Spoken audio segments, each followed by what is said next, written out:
I would just like to apologize beforehand on how boring this video is to watch. As high tides do not coincide with the location of the moon. Of course, they have a lot of word salad to go with why it doesn't coincide with the location of the moon and blah blah blah. But I'll tell you what I accidentally figured out. And that is that it actually does coincide with the location of the moon. So I live on the Bay of Fundy, which is known as the highest tides ever on Earth.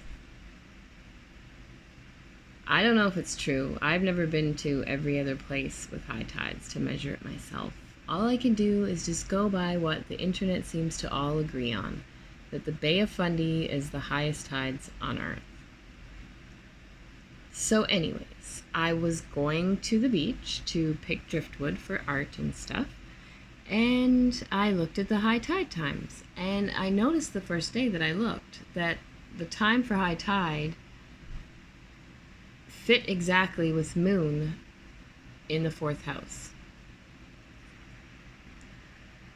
And right when I looked that moment, the sky opened up and started pouring. And I thought, weird, maybe the moon and where it is in the natal, in the chart of the moment, because this is an image of my sky.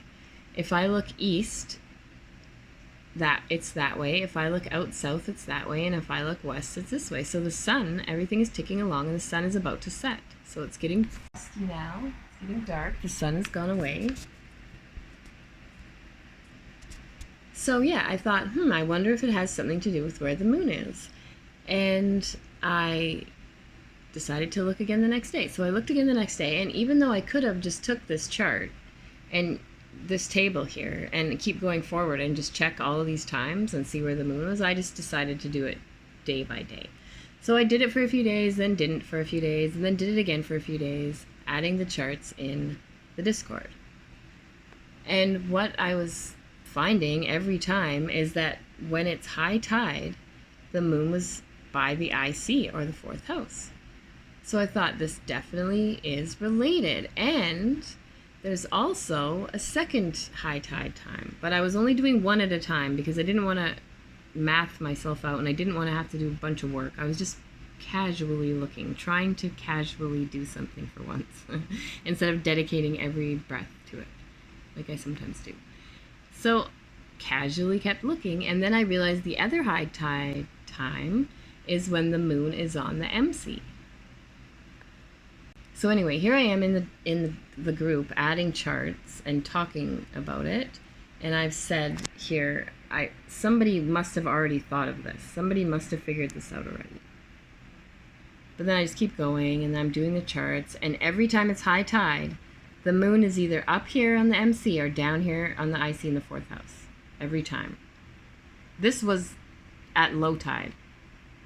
This was to show at low tide, because when the moon is here by the ascendant or here by the descendant, it's low tide.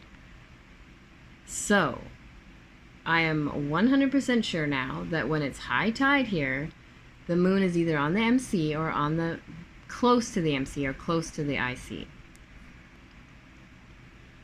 And remember what those points are. This is the middle of the heavens, and this is the bottom of the heavens. So this is east. So if you stand facing south, if you live in the north and you stand with east on your left, west on your right, and you look straight ahead, that's the middle between east and west. That's the middle of the heavens. It makes perfect sense, the name of the MC. That's what it represents. So when the moon is there, it's high tide. Or when the moon is down here, which is the opposite spot. I only looked at the Bay of Fundy, and then I looked up other highest tide places on Earth, and one of them said Alaska. So I looked up the Alaska ones, and all of the Alaskan ones coincide with the Bay of Fundy ones. So we're 5 hours ahead of Alaska. So here was today, 4:17 a.m., and then here was today, 9:19 a.m., 5 hours ahead. So the high tide is at the same time, it's just a different time zone, which means that the moon isn't at the MC in Alaska because it's at the MC here. It's in the middle of my sky, so it can't be in the middle of Alaska's sky.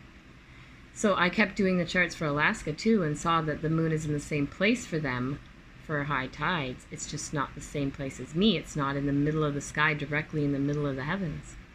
And the only reason that's fascinating to me is because, first of all, NASA says it doesn't coincide with the location of the moon. And I live here at the highest tides on Earth, and I can clearly see now that it does coincide with the location of the moon. When the moon is in the middle of my sky, it's the high tide. And when it's down in the middle of someone else's sky in the eye sea for me, it's also a high tide. So this is fascinating. I mean, I've seen so many theory videos about how the tides work and how they're working, and I've never seen anyone mention this before. I didn't even realize I was living in the highest tide place on Earth. I mean, I've heard it before, but I didn't realize how amazing that is, I guess. And this really just sort of kicked that into high gear. The moon definitely does coincide with high tides, no matter what NASA is telling you. This is Mary Moon from the highest tides on Earth reporting. Ted 4 Rogers over and out.